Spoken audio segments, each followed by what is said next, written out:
G'day ladies and gents, and welcome to War Thunder with Mags. Before we get too far into this, I just want to have a talk about this bloke.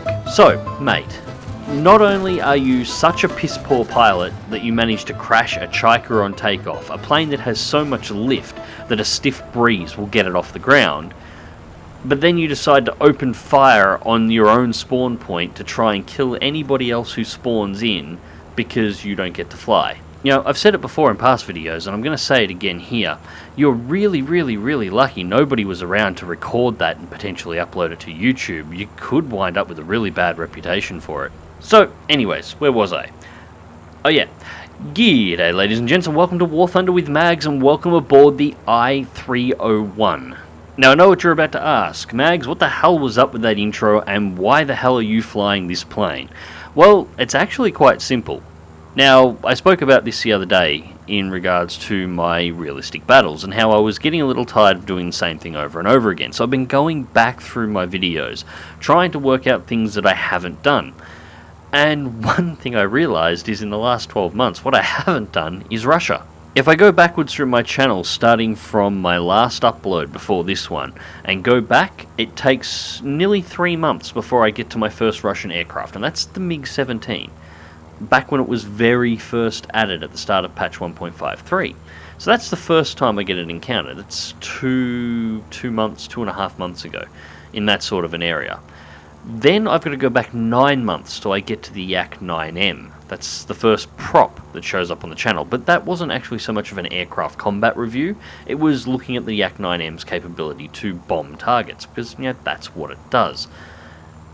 That was 9 months ago. I have to go back 11 months, almost 12 months, till I get to my From Russia with Love video with the MiG-3 15BK and the LA-5FN. That's nearly 12 months without covering Russian props as I would any other nation in the game. I knew I wasn't putting a lot of Russian planes up because I don't fly Russian all that often anymore. But I didn't realise I was avoiding them that much. So, what I've decided to do to make up for this is I'm going to do a couple of days of RB battle. My next 2 videos will be RB, and I'm going to fly out Russian aircraft. And just to top it off, I'm going to let you guys help decide what Russian aircraft I fly in the comment section below. There is a couple that I'm definitely going to fly. I will be taking out the Yak-9T, I will be taking out the Yak-3P at some point as well, and I will be taking a look at the LA-7 again.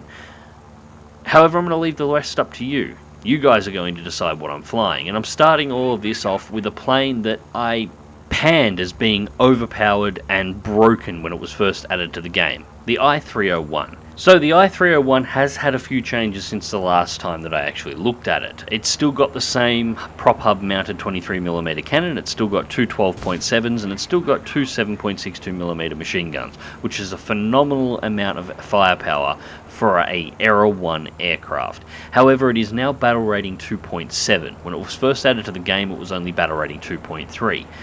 Doesn't sound like much of a difference, but with the current meta floating around 2.7 out to 3.3, a large amount of aircraft in that area, it's basically guaranteed that the I-301 won't get down tiered anymore. It'll be fighting at its level or above itself, which has definitely brought it back into line. Now, I have to apologise for the shooting here. It took a little bit for me to get my head around these guns. It has been a while since flying Russian fighters, as I'm sure you will tell. But I have it mostly worked out by the end of this video. Now, I cut back across here and try and connect with the guns. I do manage to do it, but he also takes a burst from plane behind and I only get a kill assist, which is a shame, but I shot like crap, so I didn't deserve the kill in the first place. Going back for altitude. Now, back when I originally did my first impressions of the I-301, I described it as a TIE fighter. Its handling was superior to the lags that it was supposed to be the prototype for in almost every way. It did everything better. How is it now? Well, something's been changed since then. It doesn't handle any better than any of the other Lag 3s that are available in the tree or anywhere else in the game at this point. In fact, it's marginally worse. There's not much in it, but the I-301 feels slightly heavier than the other Lag variants. Not by a lot, it could just be the weight of the weapons, but definitely heavier than what I experienced the first time I flew this plane out. And this was beautiful. This is where I made up for my poor shooting before. Come out of the blackout, first plane's right there, pull the trigger, kill it, fire a second burst, and take out the second aircraft on the way through. Double tap. So that is my first and second kills of the match. So anyways, as I was saying, all in all, the aircraft appears to have been drawn back into line. Part of me wants to say it is still too powerful, but I can't. Looking at the aircraft and then thinking, at the same level, 2.7, Germany has the E4. Japan has the Ki 44-2 Hai with its 4 50 caliber flamethrowers. The British have the Spitfire 2A, which is fantastic, especially with how the 7.7s are performing at the moment. And as for America, they've got Thatcher's Buffalo, or the Buffaloes, 2 of them. They've got 2 F4Fs. They've also, if you want to go down to 2.3, got the Kitty Hawkers now as well. This is actually a really funny situation, because when this plane was first added to the game, it was severely overpowered at 2.3 and basically only fighting biplanes just above reserve rank. That's all it faced. Now, with the compression in the lower tiers taking over, the Spitfire 2s being down tiered, and a whole bunch of other aircraft being added, suddenly this plane is almost balanced. And my third kill of the match. Not exactly a big test of skill. That Hurricane was far more interested in trying to go into a head-on than he was with me coming up from behind, and it cost him his plane. And at this point the enemy team only has 1 aircraft remaining. It's a Blenheim that I saw much earlier on, but I have no idea where it's gone. Now he does attack a few bombing targets and attack a few AAA emplacements, which gave us some clues to where he was, but he still did an incredibly good job of hiding, and you'll see why we had so much trouble finding him. It took about 8 minutes to actually locate this guy. And there he is, and I'm hoping most of you recognise what the issue with locating him was straight away at this point. Yes, I am about to go and strafe him out on a runway. Why am I not guilty or feeling guilty about this at all? Because it's my runway.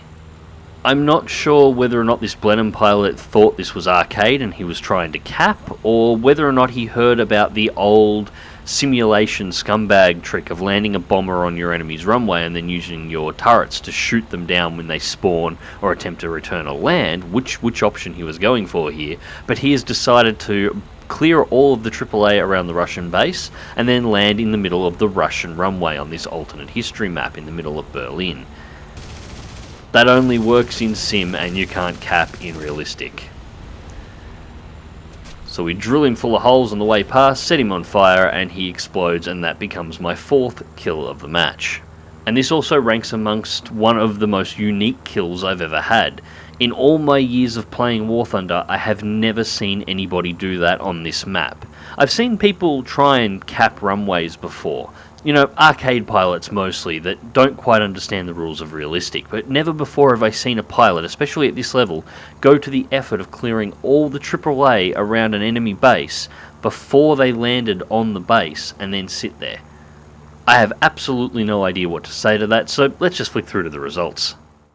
Alright, so first place for the team with 4 kills and 1 assist. We've got Fighter Rescuer, Multi-Strike X2, Bomber Rescuer X2, Shadow Strike Streak X2, Final Blow, The Best Squad, Terror of the Sky, Bulletproof, and last but not least, on hand, 34,393 Silver Lions, and we came in with a grand total of 5,391 research points. No aircraft research, as the Russian tree is completely unlocked, and the Mark of Distinction for the I-301 was completed some time ago. So, not a bad match considering how long it's been flying Russian aircraft and dealing with Russian guns, outside of jets of course, although it's definitely different leading in a prop than it is in a jet, even if the guns, velocities and details are fairly similar. But anyways, a year ago I called the I-301 overpowered. I still think it's probably one of the most powerful aircraft in its battle rating in the game. It's definitely one of the most powerful, if not the most powerful Era 1 aircraft in the game. I don't think it's stupid overpowered anymore. This plane tends to do really well from the last couple of times flying it out when it runs into teams of inexperienced pilots or teams that have extremely small numbers of what I would consider the higher performance aircraft of this particular battle rating, the planes that I listed off during the video. However, if the teams it faces have high volumes of those aircraft, or this plane finds itself in an up tier fighting aircraft such as the P-47, it tends to not do so well. But that's just this man's opinion. Leave your opinion on this aircraft or any other aircraft in the comment section below, and remember, I am calling out for you guys to tell me what planes you want to fly. I've given you a couple that I am going to. Don't bother mentioning the Yak jets. I am probably going to take a crack at flying the Yak 17 at some point anyway, so don't worry about that, and I'm not taking any requests for other jets, although I may consider bringing the MiG-9 out. I haven't decided on that yet. This is mainly about props. I've been flying Russian jets. I haven't been flying Russian props in nearly 12 months. Tell me in the comment section below what you want me to fly in the way of props. But as I said before, don't worry about the Yak 9T or the Yak 3P. I will be bringing both of those planes out. They are guaranteed. You guys can call the rest. Anyways, ladies and gents, hope you enjoyed the video. Thank you for watching. Remember to leave those comments in the comment section below. Click like if you do, subscribe if you want to see more. Fly smart, fly safe, and I'll catch you in the skies.